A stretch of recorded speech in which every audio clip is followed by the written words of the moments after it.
참 눈살을 찌푸리게 하는 그런 소식들이 몇 건 있었습니다. 그 중에 하나가 그 미국에서 성매매 마약 조직을 단속했는데 총 18명이 잡혔습니다. 그런데 그 중에 16명이 한국 사람들이라는 것입니다. 그런가 하면 다른 신문에 보니까 소위 강남 지역을 중심으로 활동하는 온라인 성매매에 대한 기사가 아주 자세하게 소개되어 나옵니다.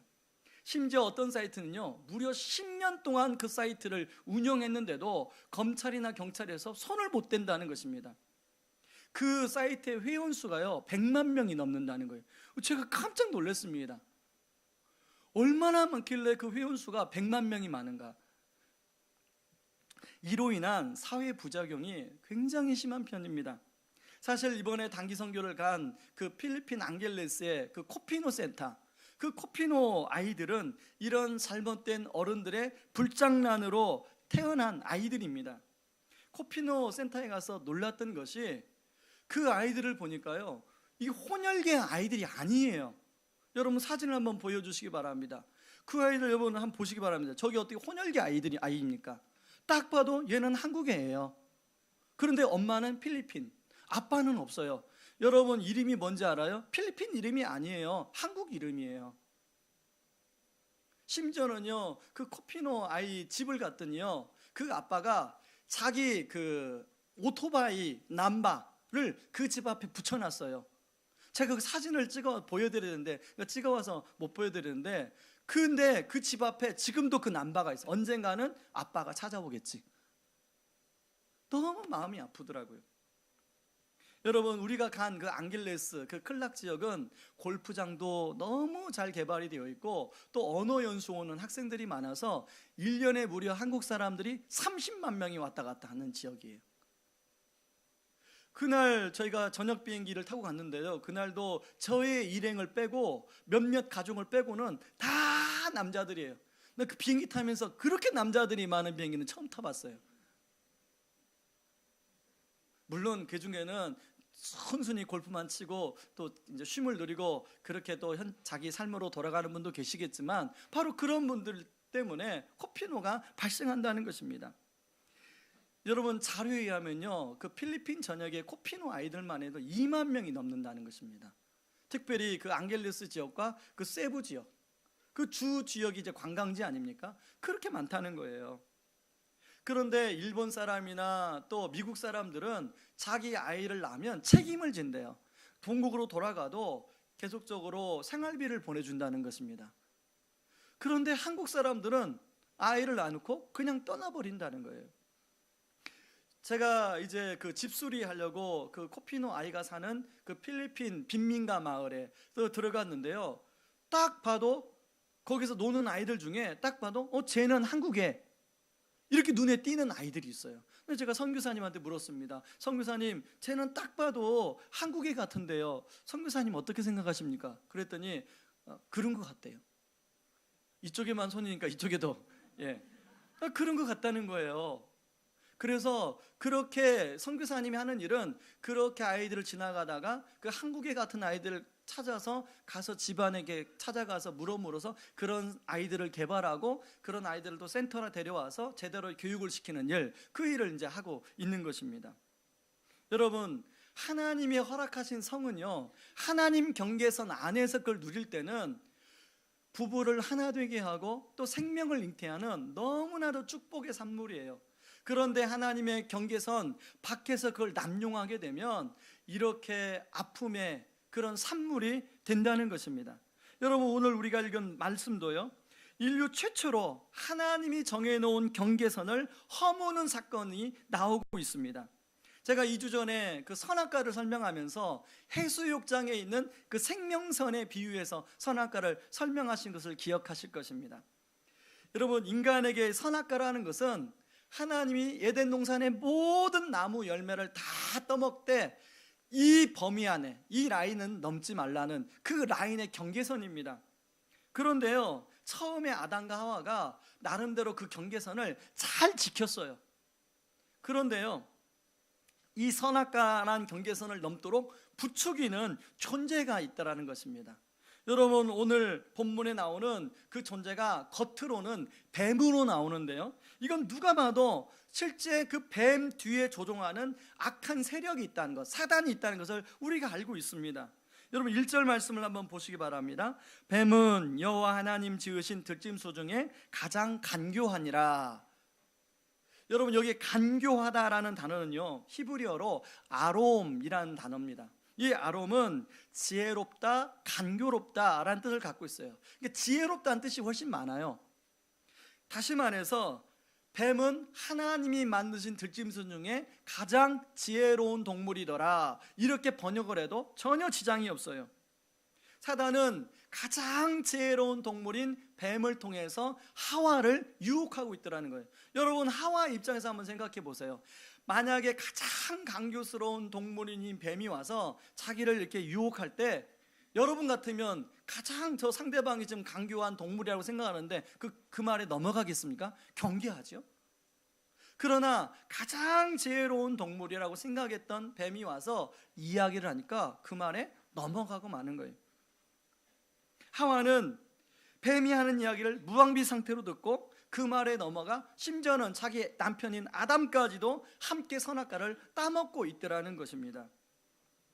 여러분, 사단이 사용하는 방법이 항상 그런 것처럼 1절과 4절에 보면요, 하나님의 말씀을 부정하지는 않아요. 하나님의 말씀을 교모하게 꼬아서 그 말씀으로 하와를 유혹하고 있어요. 1절을 보시면 뱀이 여자에게 물어 이르되 하나님이 참으로 너에게 동산 모든 나무의 열매를 먹지 말라 하시더냐. 또 4절에 보니까 뱀이 여자에게 이르되 너희가 결코 죽지 아니하리라. 여러분, 여기 보면 참으로, 결코라는 이 부사를 사용하고 반어법을 사용하고 질문유법을 사용한 이거 언어의 기술 아닙니까? 이런 언어의 기술, 언어의 유희를 통해서 하와의 마음을 훔치고 있더라는 거예요. 하와가 이런 이 뱀의 말에 넘어간 하와가 선악과를 바라봅니다. 그 전에 선악과를 바라볼 때는 하나님의 말씀이 생각났어요. 그래, 저건 내가 지켜야 될 경계선이지, 내가 피조물로서 저 경계선만큼은 반드시 지켜야지, 이렇게 생각했던 하와가 이제 이 뱀의 말을 듣고 나서 그 선악과를 바라보고 나서 한 말이 창세기 3장 6절이에요. 한번 같이 한번 읽어보겠습니다. 시작. 여자가 그 나무를 본즉 먹음직도 하고 보암직도 하고 지혜롭게 할 만큼 탐스럽기도 한 나무인지라.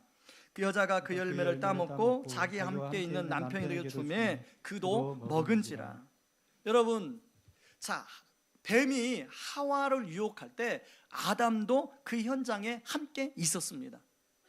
그런 정황을 이 본문에 보면 아주 정확하게 나오는데요, 여러분 1절을 잘 보시면요, 1절에 뱀이 여자에게 물어 이르되 하나님이 참으로 너에게 동산 모든 나무 열매를 먹지 말라 하시더냐 할 때 이 너희에게는 원어로 보면 2인칭 복수예요. 2인칭 단수가 아니라 2인칭 복수예요. 그러니까 정확한 번역은 너희들에게, 이게 정확한 번역이에요. 그리고 2절에서도 우리가 먹을 수 있으나, 3인칭 복수예요. 4절에서도 너희가 결코 죽지 아니리라, 이것도 2인칭 복수고요. 이것을 확증하는 말이 6절에 자기와 함께 있는 남편에게도 주매. 그러니까 뱀이 하와를 유혹할 때 아담도 그 현장에 있었어요. 이 말은 뭐냐면, 여러분, 아담은 직접 하나님부터 말씀을 들은 사람이에요. 그런데 직접 하나님께 말씀을 들었지만 하도 사단이 뱀을 통해서 너무나 말을 아름답게 달콤하게 하니까 둘 다 넘어가 버린 거예요. 여러분, 이 아담과 하와가 선악과를 따먹은 것이 뭔 대수냐, 이렇게 말씀하는 분이 계시는데요, 선악과를 따먹은 행위 자체가 사실 중요한 게 아니라 이 선악과를 따먹은 행위가 인류 최초로 하나님이 정해놓으신 경계선을 어기고 자기 주장을 했다는 거예요. 여러분, 죄가 뭐냐면 하나님 뜻에 벗어난 자기 주장, 이게 죄입니다. 죄가 시작이 된 거예요. 아담과 하와가 죄를 짓자 세 가지 현상이 일어나는데요, 첫 번째는 이제 선악과를 먹으면 눈이 밝아져서 하나님과 같이 될 줄 알았어요. 그런데 눈이 밝아졌는데 뭘 보게 됐냐면 자신들이 벌거벗은 줄을 보게 된 거예요. 그래서 무화과 나무 잎으로 이제 치마를 만들어서 그걸 덮고 가리고 있어요. 여러분, 그 박병원 원장님 표현에 의하면 수치심과 부끄러움을 알게 되었다고 그렇게 이야기합니다. 다시 말해서 선악과를 먹기 전에는 벌거벗었어도 수치심, 부끄러움을 몰랐어요. 근데 선악과를 먹고 나서 수치심과 부끄러움을 느끼게 되었다는 것입니다. 알게 되었다는 거예요. 그런가 하면 두 번째, 죄를 지은 결과 하나님에 대한 두려움이 생겼어요. 하나님이 부르자 동선나무 숲 사이 나무 사이로 숨어버립니다. 여러분 10절이에요. 10절 같이 한번 읽어보겠습니다. 이르되 내가 동산에서 하나님의 소리를 듣고 내가 벗었으므로 두려워하여 숨었나이다. 선악과를 따먹기 전에는 하나님과 친밀한 교제를 하던, 하나님을 신뢰하고 하나님 부르면 항상 하나님 앞에 나아가던 그런 아담과 하와였어요. 그런데 선악과를 따먹고 이 죄가 들어오자 하나님이 두려워해서 숨어버렸어요. 그런가 하면 세 번째, 선악과를 따먹음으로 모든 관계가 깨어지고 있습니다. 여러분 12절에 보니까 아담은 하나님이 주셔서 나와 함께 있게 하신 여자, 그가 나무 열매를 내게 주므로 내가 먹었나이다. 여러분, 자, 아담이 하는 말을 잘 보시기 바랍니다. 하나님이 주셔서 나와 함께 있게 하신 여자. 자, 누구한테 먼저 책임 전가를 하고 있습니까? 하나님. 그 다음에 누구한테 책임 전가하고 있습니까? 자기, 분명히 창세기 2장에서 뼈 중에 뼈요 살 중에 살이라 이렇게 고백했던 그 자기 하나밖에 없는 아내에게 책임 전가를 하고 있더라는 것입니다. 여기 계시는 우리 여성분들, 자기 남편이 이렇게 책임 전가를 한다 그러면 그 남편을 어떻게 생각하시겠습니까? 그냥 속으로 그냥 생각하세요. 속으로. 여러분, 그러면서 그 아담과 하나님 사이에 불신이 스며들기 시작하고요, 그리고 아담과 하와 사이에 불신이 스며들기 시작하고, 여러분 하와는 또 어떻게 책임 전가합니까? 하와는 뱀에게 책임 전가하고 있어요. 여러분 원래 하와와 뱀은 어떤 관계냐면, 저는 여기 성경에서는 하와와 뱀이 처음 대화 장면이 나오지만 제가 상상을 해보건대 처음 대화 장면은 처음은 아닌 것 같습니다. 평상시에도 뱀이 가장 지혜로운 동물이니까 이제 자주 하와와 찾아와서 이런저런 이야기도 하고 서로 지혜도 듣고 그렇게 대화를 나눴던 관계가 아니었을까, 그렇게 혼자 축축해 봅니다. 그렇게 아담과 하와와 뱀이 친밀했는데 책임 전가를 하면서 그 가에 금이 가기 시작하고 있더라는 것입니다. 이렇게 죄를 지은 이제 아담과 하와 그리고 뱀이 하나님께 심판을 받는 내용이 오늘 성경 본문에 총 24절인데요 14절부터 24절까지 굉장히 많이 나오는 본문이에요. 어떻게 보면 창세기 3장은 두 가지로 설명할 수 있어요. 인간이 죄를 짓고 그 죄를 지은 인간을 향한 하나님의 심판. 여러분 어떤 심판이 나오냐면 먼저 뱀에 대한 심판이 나옵니다. 14절 15절 자, 같이 한번 읽어봅니다. 여호와 하나님이 뱀에게 이르시되 내가 이렇게 하였으니 내가 모든 가축과 들의 모든 짐승보다 더욱 저주를 받아 배로 다니고 살아있는 동안 흙을 먹을지니라. 내가 너로 여자와 원수가 되게 하고 내 후손도 여자의 후손과 원수가 되게 하리니 여자의 후손은 내 머리를 상하게 할 것이요 너는 그의 발꿈치를 상하게 할 것이니라 하시고. 여러분 뱀은 가장 지혜로운 동물이었어요. 가장 지혜로운 동물인 뱀이 어떤 동물이 됐어요? 가장 저주받는 동물이 되었다는 것입니다. 여러분 지금도요 많은 사람들이 뱀하면 막 싫어해요. 저도 뱀 진짜 싫거든요. 간혹 어떤 사람은 뱀을 애완동물로 키우는 사람 몇몇 빼고는 뱀을 다 싫어합니다. 그런가 하면 두 번째 하와에게 벌을 내리는데 하와에게 내린 벌이 두 가지. 하나는 임신하는 고통을 더하게 할 것이요. 아마 그전에도 임신하는 고통이 있었나 봐요. 아기를 낳을 때 산통이 있었나 봐요. 근데 더하게 하실 것이요. 또 하나는 남편에게 다스림을 받을 것이요. 세 번째 벌을 내리고 있는데요 세 번째 벌을 17절 한번 읽어보겠습니다. 아담에게 이르시되 내가 내 아내의 말을 듣고 내가 내게 먹지 말라 한 나무 열매를 먹었은즉 땅은 너로 말미암아 저주를 받고 너는 내 평생에 수고하여야 그 소산을 먹으리라. 땅이 저주를 받아서 평생 수고해야만이 그 땅의 소산을 얻을 수 있는 벌을 받게 되었다는 것입니다. 여러분 혹시 주말 농장 하시는 분이 계실 텐데요, 여러분 주말 농장 쉽게 받다가 여러분 큰 고생하시는 분 계시죠? 저도요, 그 예전에 살던 집 뒤편에 그 주인이 조그만 한 1평, 1.5평 되는 그 땅을 이제 주셔서 그 상추도 심어보고 여러 가지 걸 심어봤습니다. 제가 한 게 아니라 저희 장인어른 장모님이 주말마다 오셔가지고 물도 주고 또 거름도 주고 심어봤는데 그 생각만큼 자라나지 않더라고요. 고추가 조금 자라려고 하니까 비가 오니까 고추가 다 죽어버리고요. 그거 쉽지 않더라고요. 수고해야만이 거기서 뭔가 얻을 수 있다는 거예요. 어렸을 때요, 제가 그 집이 가난해서 그런지 먹을 것이 없잖아요, 어렸을 때는. 그래서 혼자 그런 상상을 참 많이 했습니다. 그 들판을 뛰어다니면서 그 들판에 보면, 야산에 보면 매일 풀이잖아요. 야, 저게 풀이 아니라 수박 같은 게 저기 자연스럽게 달려나고 그 딸기 같은 게 맛있는 과일이 저기 나면 얼마나 좋을까. 그 사람들은 왜 저기다가 수박 같은 거 딸기 같은 거 안 심고 저 풀만 자라도록 내버려뒀을까, 이런 상상을 참 많이 했어요. 나중에 성경에 보니까 땅이 저주받아서 수박을 심어도 관리를 안 하면 수박이 안 되는 거예요. 딸기를 심어도 관리를 제대로 안 해주면 딸기가 안 되는 거예요. 누가 거기다가 빈 땅에다 심지 않고 싶은 사람이 어디 있겠습니까? 여러분 지나가다가 빈 땅, 우리 교회 정문 한번 보시기 바랍니다. 그 빈 땅이 있잖아요. 관리를 안 하니까 무성한 풀만 자라잖아요. 그게 땅이 저주받은 결과에서 그렇다는 것입니다. 그런데요, 진짜 가혹한 형벌은 23절과 24절에 나오는 형벌입니다. 같이 한번 읽어보겠습니다.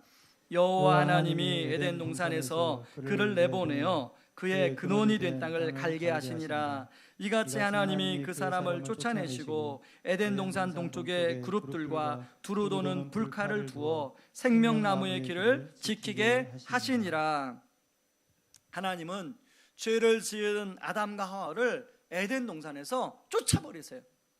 여러분 아담과 하와 입장에서 한번 생각해 보세요. 에덴 동산에서 쫓겨난 아담과 하와 한번 입장에 생각해 보세요.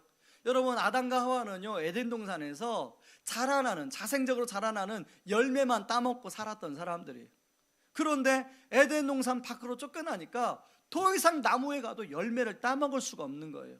이제는 땀을 흘려서 수고해야만이 뭔가 땅에서 얻는 거예요. 여러분 처음 아담과 하와가 모르긴 몰라도 시행착오 많이 했을 것입니다. 여러분 주말 농장 하신 아마 첫 해 하신 분들은 시행착오 많이 하셨을 거예요. 그런 것처럼 아담과 하와도 시행착오 많이 했을 겁니다. 그래서 다시금 에덴 동산으로 돌아가고 싶어서 에덴 동산으로 입구를 딱 갔는데 뭐가 지키고 있어요? 에덴 동산 입구에 오늘 성경에 나오는 것처럼 그룹들과 두루 도는 불칼을 두어 생명나무의 길을 지키게 하시는 거예요.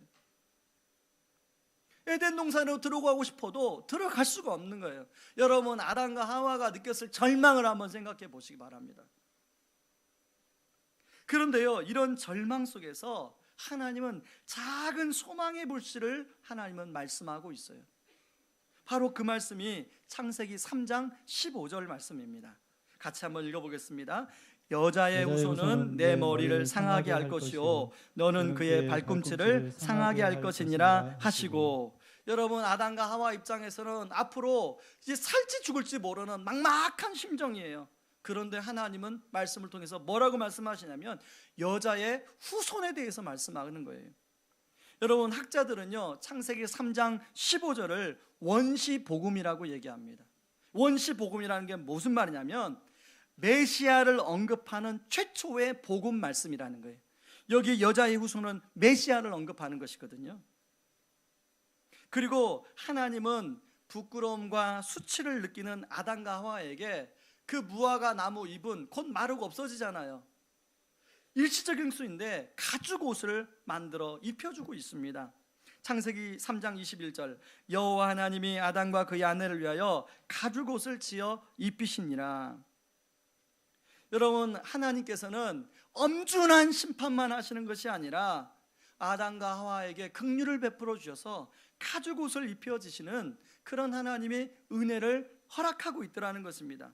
저는 이것을, 이런 엄중한 심판, 아까 14절부터 24절까지 창창 11절에 걸쳐서 나오는 하나님의 그 심판 속에서 이 두 구절의 말씀은 작은 소망의 불씨 같은 역할을 하는 거예요. 그런데 그 작은 소망의 불씨가 그걸로 끝난 거, 그걸로 꺼진 게 아니에요. 그 소망의 불씨가 신약이라는 예수 그리스도라는 십자가를 통과해서 오늘날 살아가고 있는 우리들에게는 엄청난 특별한 은혜로 다가오고 있더라는 것입니다. 제가 오늘 여러분들하고 나누고 싶은 것은 바로 이렇게 이 작은 소망의 불씨가 십자가를 통과해서 얼마나 큰 은혜로 우리에게 다가오고 있는지를 함께 나누기를 원합니다. 그 첫 번째가 뭐예요? 덮어주심의 은혜를 우리에게 허락하시고 있더라는 것입니다. 여러분, 아담과 하와가 그 부끄러움과 수치를 누리고 그 무화과 나무 잎을 엮어서 이제 그 중요 부분을 가리는 거예요. 덮은 것도 아니에요. 사람은요, 모두 각자가 남에게 들키기 싫은, 남에게 숨기고 싶은 그런 사연이 있습니다. 그것이 때로는 상처가 있고요, 상처가 되기도 하고요, 때로는 그것이 열등감으로 남아있기도 합니다.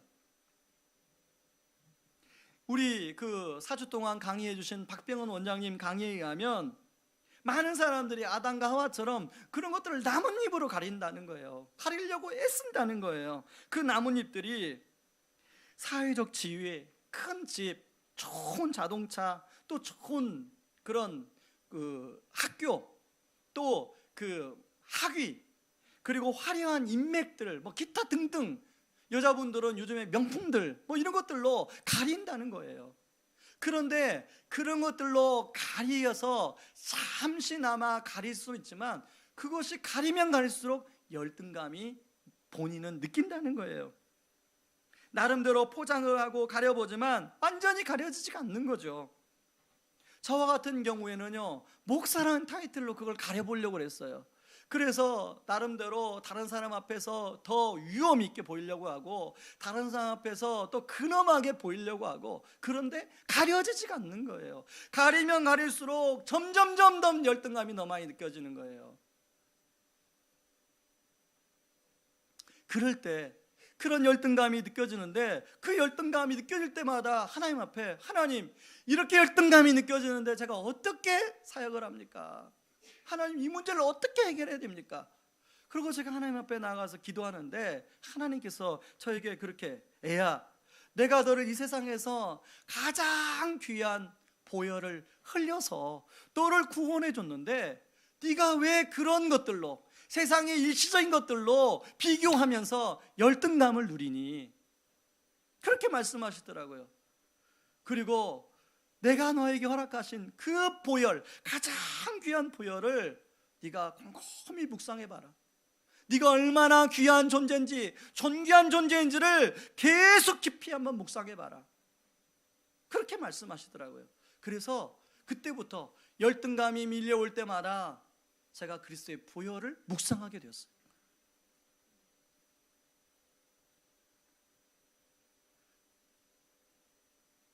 하나님께서 우리는요, 나보다 조금 더 이렇게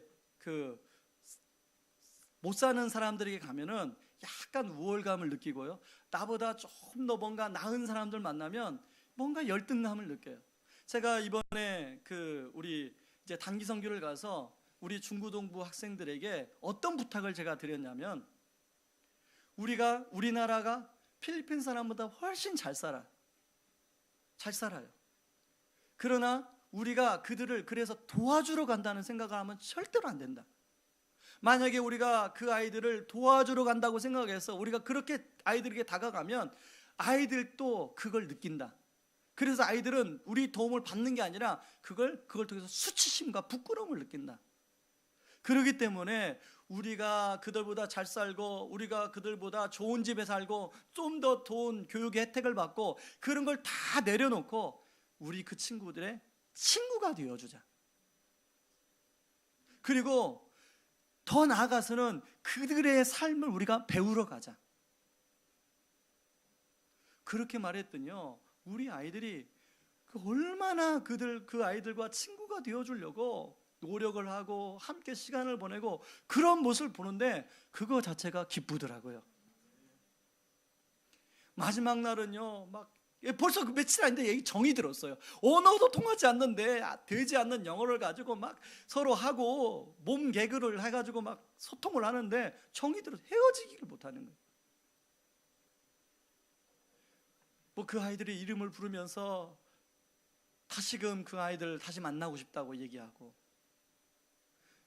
그래서 제가요 마지막 날에 그 우리 아이들한테 하나하나 물어봤어요. 너 다음에 선교회 오면 너 어떻게 생각하니? 너 또 올 거니? 그랬더니 자기 꼭 오고 싶다는 거예요. 저희 우리 큰애한테 물어봤어요. 야, 너 다음에 선교 가면 너 꼭 가겠니? 그랬더니 아빠, 나는 가고 싶은데 다음에는 우리 두 번째 동생이 가야 되잖아요. 저희 집은 약속했거든요. 다음에는 두 번째, 그 다음에는 세 번째. 여러분, 우리 아이들이 이번 통해서 참 많은 걸 느끼고 온 것 같아요. 여러분, 우리가 그런가 하면요, 우리보다 훨씬 나은 사람 앞에 가면 열등감을 느끼는 존재예요. 목사도 마찬가지예요. 제가 전에 교회에 섬길 때 거기 성도님들은 거의 평균 이상이 저보다 훨씬 나은 위치에 있는 분들이에요.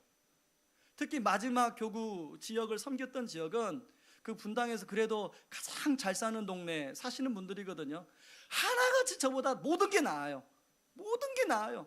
그러니까 만나면 그냥 만남의 열등감을 느끼는 거죠.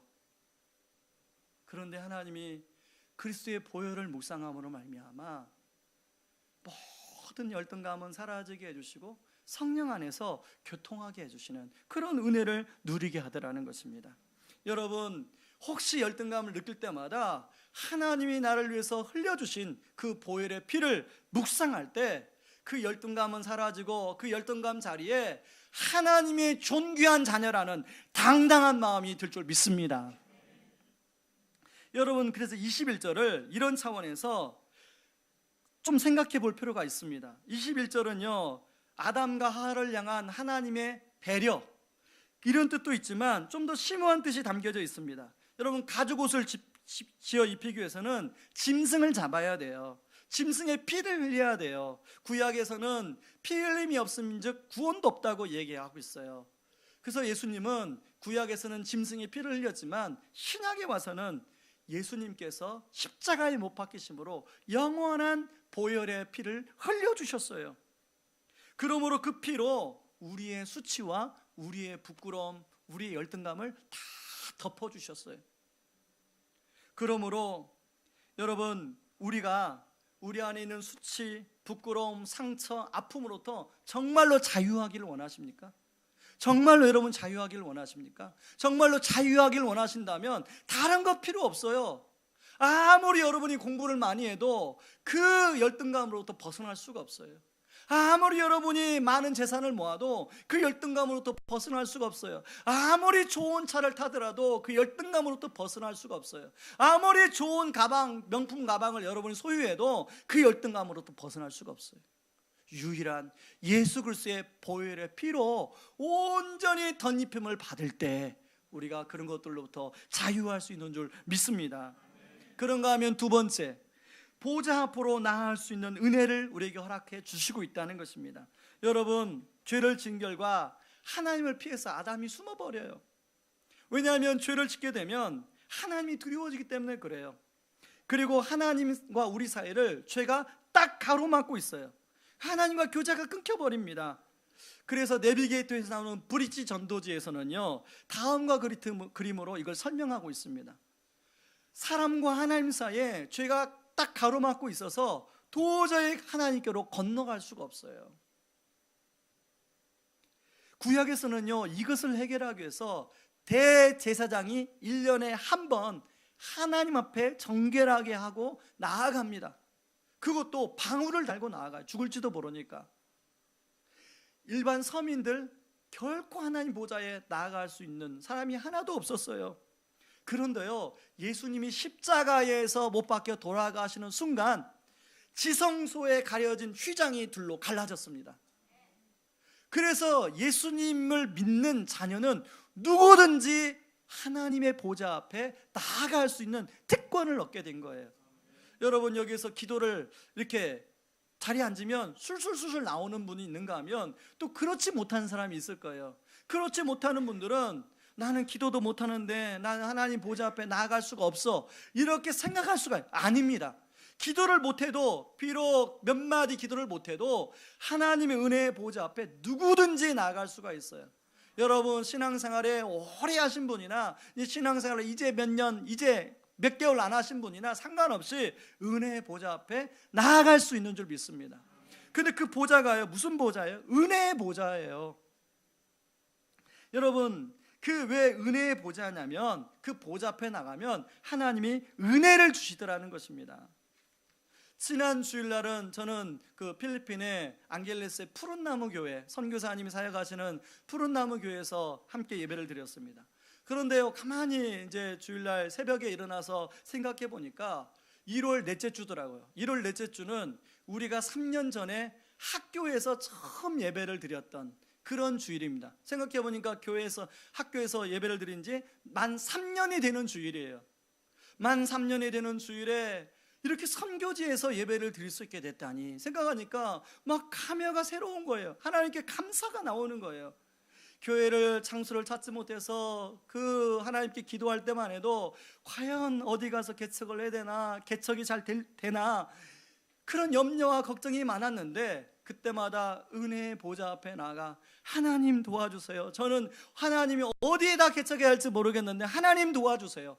그렇게 기도했었는데 하나님의 은혜로 이렇게 많은 성도님들을 보내주시고 또 29명을 데리고 선교를 갈 수 있도록 해주시고, 그렇게 해주신 것이 하나님의 은혜더라고요. 저는 그 선교지에서 이런 기도를 드렸습니다. 하나님, 우리 교회가 선교적, 사회적 교회로서 더 잘 감당해야 되는데 하나님, 우리에게 은혜가 필요합니다. 우리가 은혜가 없으면 우리 교회가 안 됩니다. 하나님, 더 은혜의 보좌를 사모하는 의왕 우리 교회가 되게 하여 주옵소서. 제가 되게 하여 주옵소서. 그런 기도를 드렸습니다. 저는 우리 교회 성도님들이 은혜의 보좌를 사모함으로 말미암아 여러분 각자 사업 때문에 은혜가 필요하지 않습니까? 여러분 자녀 문제 때문에 은혜가 필요하지 않습니까? 여러분 또 어떤 문제 때문에 은혜가 필요하지 않습니까? 여러분 그 은혜를 받아 누리는 2014년 그런 되길 바랍니다. 그런가 하면 세 번째, 함께함을 누릴 수 있는 은혜를 하나님이 허락하고 있더라는 것입니다. 여러분, 사단은 뱀을 통해서 아담과 하와에게 뭐라고 부추기냐면 선악과를 따먹으면 하나님처럼 될 수 있다는 거예요. 하나님 같이 될 수 있다는 거예요. 근데 막상 선악과를 따먹은 결과 하나님처럼, 하나님과 같이 되지 못하고 있더라는 거예요. 여러분, 아담이요, 이 뱀의 말을 듣고 나서 그래? 나도 저걸 따먹으면 하나님처럼 될 수 있어? 하나님과 같이 될 수 있어? 이런 교만한 마음이 들어오기 시작했어요. 그런데요, 선악과를 따먹은 결과는 어떻습니까? 하나님처럼 되기는커녕 하나님과의 영적인 공급이 끊어지자, 영적인 교제의 단절이 일어나자 아담과 하와는 영적인 고아가 되어버렸어요. 여러분, 그 배터리 나간 그 스마트폰, 휴대폰, 그런 신사가 되어버렸어요. 아무리 좋은 휴대폰일지라도 거기에 배터리가 나가버리면 그 아무 쓸데가 없지 않습니까? 바로 지금 아담과 하와의 상태가 그래요. 영적인 공급이 끊어지니까, 하나님과의 교제가 단절이 이루어지니까 아무런 소용이 없어요. 여러분, 생명을 다하면 흙으로 돌아가는 존재가 되었고요, 하나님의 영적인 단절이 된 영적 고아가 되어버렸습니다. 그래서요, 브릿지 전도지 세 번째 그림에서는 인간 스스로의 노력으로는 아무리 착한 일을 많이 해도, 아무리 다른 종교심을 가지고 하나님께 나아가려 해도, 또 아무리 도덕적인 거룩한 행동으로 하나님께 나아가려 해도 하나님께 다다를 수 없는 존재의 상태를 저렇게 표현해 주고 있습니다. 이것을요, 신학 용어로는 영적 불능 상태라고 이야기합니다. 인간의 힘과 노력으로는 하나님께 도저히 이룰 수 없는 상태, 바로 그런 상태를 말해요. 이것을 아신 하나님께서는 바로 우리를 긍휼히 계셔서 예수님을 보내주셔서 예수님이 우리를 위해서 십자가에 못 박히게 하심으로 화목제물이 되어주고 있더라는 겁니다. 고린도후서 5장 18절 말씀을 함께 읽어보겠습니다. 시작. 모든 것이 하나님께로 났나니 저가 그리스도로 말미암아 우리를 자기와 화목하게 하시고. 여러분, 이것을 브릿지 전도지 4에서는 이렇게 그림에서 표현합니다. 네 번째 그림, 여러분, 사람이 아까 세 번째 그림에서는 하나님께로 도저히 갈 수 없는 존재가 되었는데 이제 예수님께서 십자가에 못 박히심으로 말미암아 하나님과 우리 사이를 이어주고 있더라는 거예요. 그래서 우리 사람은 하나님께로 갈 수 있고 하나님은 예수님을 통해서 우리에게 찾아오게 되는 그런 교제가 시작되었다는 것입니다. 그러므로 우리는 하나님과 같이 되려는 교만한 마음을 내려놓고 대신 하나님과 같이 하는 삶을 갈망해야 됩니다. 사람은 처음 창조할 때 하나님이 우리의 DNA에 하나님과 교제할 때 비로소 삶의 의미를 누리는 존재로 우리가 그렇게 만들어졌어요. 그렇게 매뉴얼되어 있기 때문에 그 매뉴얼에 따라 하나님과 교제할 때 거기에 비로소 진정한 기쁨과 삶의 의미가 있는 거예요. 그렇기 때문에 하나님과 같이 있고 하나님과 교제하고 하나님과 함께 동행할 때 하나님이 힘도 주시고 하나님이 지혜도 주시고 하나님께서 우리의 삶에 필요한 것들을 공급해 주신다는 것입니다. 저는 하나님과 함께 할 때요, 진정한 형통이 있다고 믿는 사람입니다. 저는 2014년 구정명절을 맞이해서 한꺼번에 새해 인사를 드리겠습니다. 하나님과 함께 하심으로 진정한 형통을 누리시는 성도님들 되길 바랍니다. 우리 옆 사람한테 한번 그렇게 인사하겠습니다. 하나님과 함께 하심으로 진정한 형통을 누리시기 바랍니다.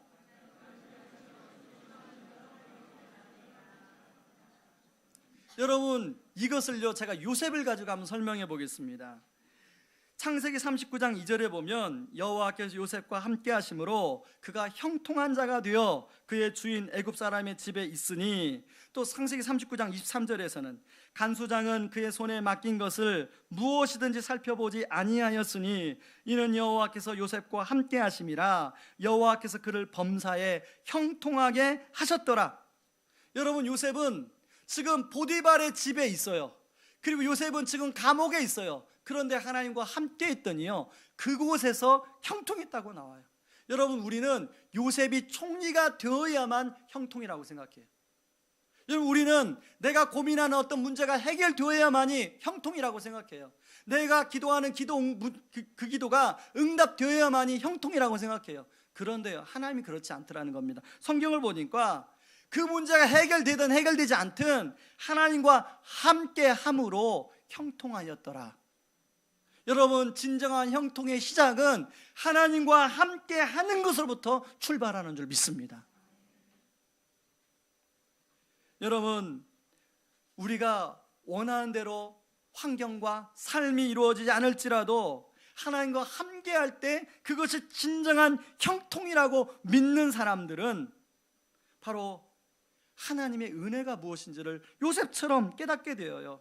특별히 이런 하나님과 함께함을 누리게 될 때 또 하나의 축복이 있는데요, 뒤틀어진 관계를 회복해 가시는 은혜를 맛보게 된다는 것입니다. 여러분, 창세기 45장에 요셉의 경우가 그런 케이스예요. 요셉은 형들이 자신을 미디안 상인에게 팔아버려서 오랜 시간 동안에 얼마나 고생을 많이 하며 살았습니까? 근데 창세기 45장 5절, 7절, 8절 한번 우리 읽어보겠습니다. 시작.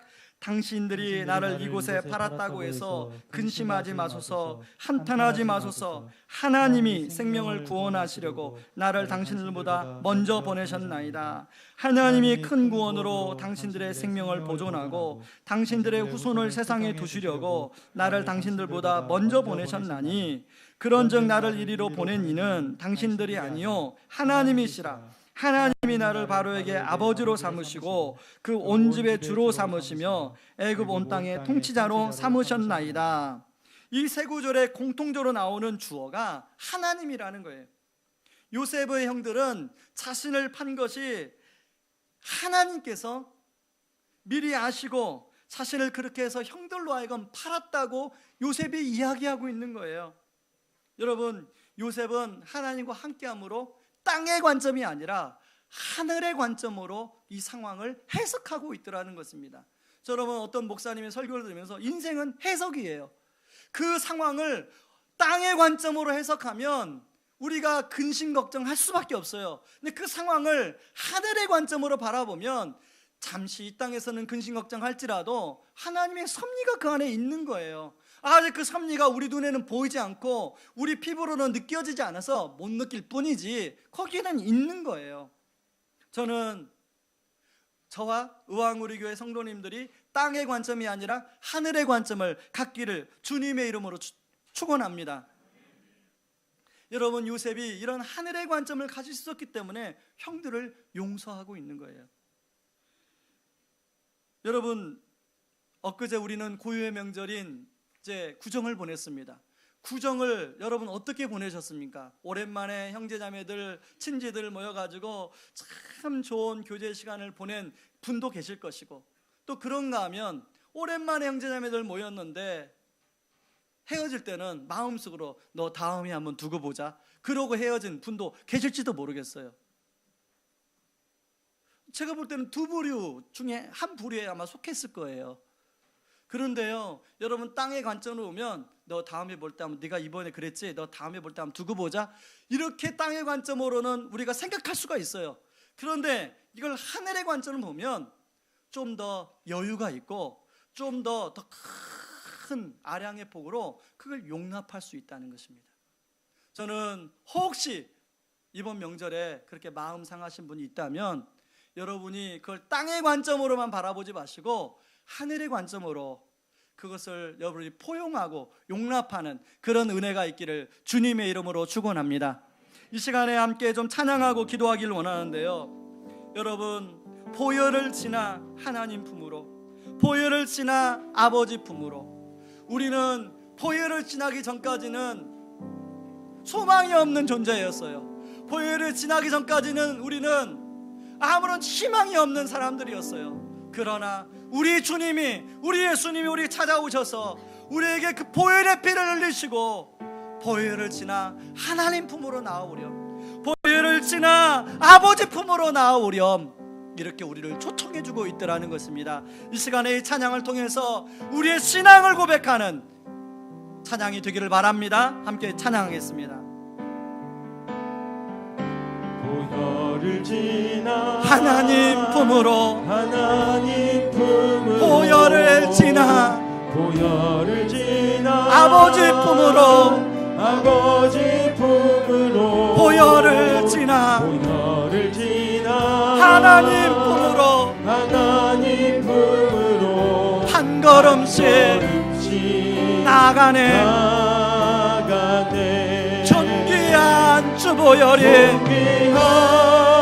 존귀한 주 보혈이 내 영을 새롭게 하신 존귀한 주 보혈이 내 영을 새롭게 하네. 한 번 더 보혈을 지나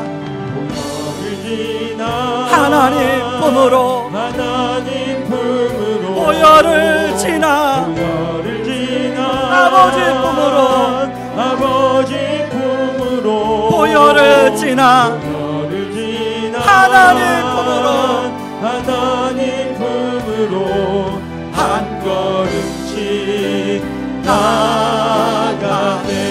존귀한 주 보혈이, 주 보혈이 내 영을 새롭게 하신 존귀한 주 보혈이 내 영을 새롭게 하신 존귀한 주 보혈이, 주 보혈이 내 영을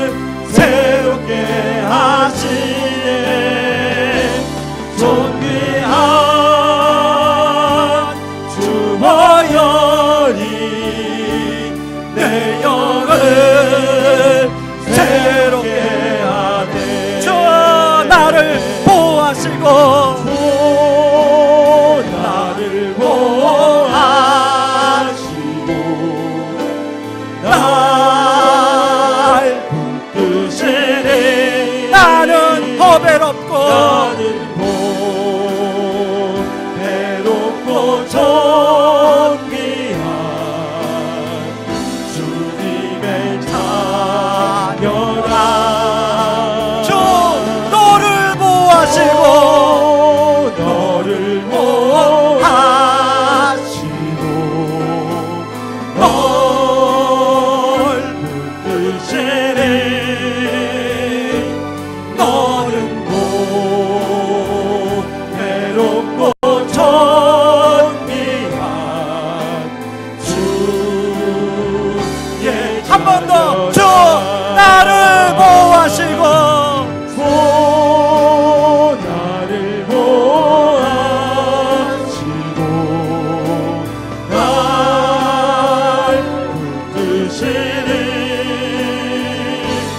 나는 곧 배롭고 존귀한 주님의 자녀. 옆에 사람을 향해서 주 너를 보호하시고 우리 옆 사람을 향해서 너를 보호하 널 붙드시니. 여러분 옆에 남편이 아내가 있다면 손을 잡아주세요. 배롭고 존귀한 주의 자녀라. 우리 이 시간에 한번 기도하기를 원합니다. 우리가 보혈을 지나기 전까지는 우리는 땅의 관점으로 생각하고 살았던 사람이에요. 그런데 하나님이 우리에게 그 귀한 보혈의 피를 흘려주셨어요. 하나님 이제 내가 땅의 관점으로 생각하고 살아가는 게 아니라 하늘의 관점으로 살아가기를 원합니다. 하나님이 우리에게 가죽옷을 지어 입혀주셨는데 그 엄중한 심판 가운데서도 가죽옷을 입혀주셨는데 아버지 하나님 의왕우리교 성도님들에게 가죽옷을 지어 입혀주시는 하나님의 은혜가 임하게 하여 주시옵소서. 이곳에 예배드리는 성도님들에게 가죽옷을 지어 입혀주시는 하나님의 은혜가 임하게 하여 주시옵소서. 같이 한번 기도하겠습니다. 기도합니다. 고마우신 하나님 아버지 고맙고 감사합니다. 아버지 하나님 우리는 아버지 예수의 보혈을 아버지 지나기 전까지는 수망 없는 우리였으니 아버지 하나님 아버지 예수의 보혈의 피를 흘려주셔서 우리가 하나님의 중요한 자녀가 되었습니다. 그런데 가끔씩 아버지 여전히 땅의 관점으로 아버지 상을 바라보고 생각할 때가 너무 많이 있습니다. 아버지 하나님 하늘의 관점으로 바라보는 은혜를 허락하여 주시옵소서. 아버지 하나님 청년교회 상황도 우리 교회 상황도 하늘의 관점 바라볼 수 있는 아버지 눈을 저에게 허락하여 주시옵소서. 아버지 하나님 특별히 하나님의 엄중한 심판 가운데서도 가죽옷을 입혀주시는 아버지 그 하나님의 은혜를 아버지 우리 교회가 덧입기를 원합니다. 아버지 하나님 우리 성도님들이 덧입기를 원합니다. 아버지 제가 덧입기를 원합니다. 하나님의 긍휼을 베풀어 주시옵소서. 아버지 하나님 우리가 아버지 열등감과 수치심과 아버지 부끄러움 상처 아픔들이 있는데 아버지 그리스도의 보혈로 온전히 치유되게 하여 주시고 아버지 온전히 아버지 싸매어 주시고 덮어주시는 은혜가 있도록 하나님 도와주시옵소서. 아버지 우리는 아버지 죄 때문에 아버지 하나님께 나아갈 수 없는 존재였습니다. 그러나 아버지 예수님께서 아버지를 위해서 십자가에 죽으심으로 말미암아 아버지 그 보혈을 의지하고 담대히 하나님 앞에 은혜의 보좌 앞에 나갈 수 있는 자가 되었사온데 아버지 우리 성도님들과 제가 아버지 그 보좌 앞에 나갈 때 아버지 하나님 은혜를 공급하여 주시옵소서. 아버지만 3년이 되는 의왕우리 교회를 아버지 붙들어 주시고 아버지 의왕우리가 더욱 선교적 사회적 교회를 잘 감당하는 교회가 될 수 있도록 하나님 은혜를 공급하여 주시옵소서. 하나님의 은혜 없이는 살 수가 없습니다. 아버지 하나님 또한 기도 없기는 아버지 하나님과 함께할 때만이 우리의 기쁨이 있고 우리의 아버지 하나님 감사가 있고 평안이 있는 줄 믿습니다. 아버지 우리가 하나님과 함께함을 누리는 저희들 될 수 있도록 하나님 아버지 도와주시옵소서. 하나님 아버지 도와주셔서 아버지 하나님과 함께함을 누릴 때 하나님 주시는 진정한 영통함이 무엇이며 아버지 진정한 영통함을 누릴 뿐만 아니라 아버지 다른 사람을 용서할 수 있는 아버지 그 은혜를 우리가 누릴 수 있도록 하나님 아버지 도와주시옵소서. 아버지 왕 우리 교회가 아버지 스스로 용납하고 용서하는 아버지 하나님 연결할 수 있도록 주여 도와주옵소서. 주여 도와주옵소서. 예수님의 이름으로 주님의 자녀라 주 너를 보호하시고 널 붙드시네 너는 곧 외롭고 존귀한 주의 자녀 십자가 그 사랑 다 우리 일어나서 찬양하겠습니다. 십자가 그 사랑 멀리 떠나서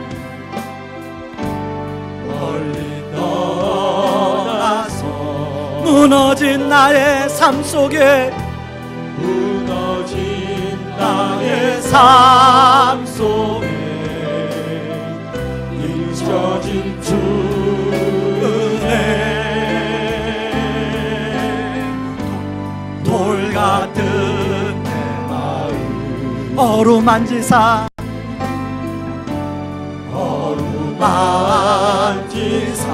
다시 일으켜 세우신 주를 사랑합니다. 일으켜 세우신 주를 사랑합니다. 저 나를 보호하시고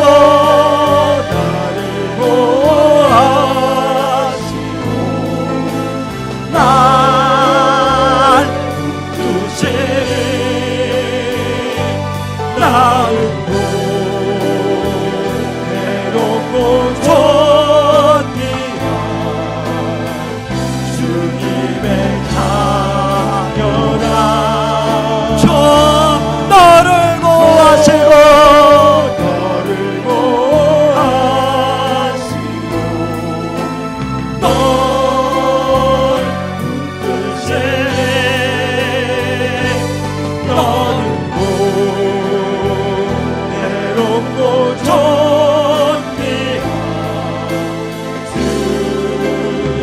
주의 자녀라. 하나님 아버지 엄준한 심판 가운데서도 가죽 옷을 지어 입혀주시는 그 하나님의 작은 불씨 같은 말씀이 십자가를 통과함으로 말미암아 예수 그리스도의 보혈을 통과함으로 말미암아 우리에게 놀라운 특별한 은총으로 임하게 하여 주시니 감사합니다. 하나님 우리는 수치심과 상처와 아픔들을 하나님 가리고 숨기고 싶은데 하나님 숨기면 숨길수록 가리면 가릴수록 열등감으로 나타날 수밖에 없는 그런 연약한 존재들임을 고백합니다. 하나님 우리 주님이 아시고 그리스도의 보혈로 우리에게 다가오셔서 그런 모든 열등감을 모든 상처를 아버지 치유하시고 덮어주시는 은혜가 있게 하여 주시옵소서. 하나님 우리는 죄 때문에 하나님 앞에 담대히 나갈 수 없는 존재였습니다. 그러나 예수 그리스도 십자가에서 우리를 위하여 돌아가심으로 말미암아 그리스도의 보혈을 의지하고 하나님 앞에 누구나 담대히 나갈 수 있는 존재가 되었습니다. 하나님 우리가 은혜의 보좌 앞에 나가 은혜를 누리는 저희들 되게 하여 주시옵소서. 하나님 우리가 함께 하나님과 같이 두려는 마음보다는 아버지 하나님과 같이 있으려는 것을 갈망하는 저희들 되게 하여 주시옵소서. 하나님과 함께 할 때 바로 그것이 진정한 형통의 시작이요 그것이 다른 사람을 용납할 수 있는 하나님 길인 줄 믿습니다. 하나님 아버지 우리 안에 그 십자가 보혈의 능력이 작동되는 삶이 되게 하여 주시옵소서. 지금은 우리를 주에서 구원하시기 위해 자신을 친히 십자가에 내어주신 그 크신 우리 주 그리스도의 은혜와 아들을 내어주면서까지 우리를 사랑하신 하나님의 다함없는 사랑하심과 지금도 우리를 위하여 친히 기도해 주시고 동행하여 주시는 성령님의 은혜가 심판 중에서도 가죽 옷을 지어 입혀주시는 긍휼을 베푸심으로 우리의 수치와 부끄러움을 그리스도의 보혈로 덮어주시고 하나님 앞에 담대히 나올 수 있게 해주시고 하나님과 함께함으로 진정한 형통함과 용납함을 알 수 있도록 해주신 은혜를 누리길 사모하는 모든 성도님들을 위해 이제로부터 영원까지 항상 함께하기를 주의 이름으로 축원하옵나이다. 아멘.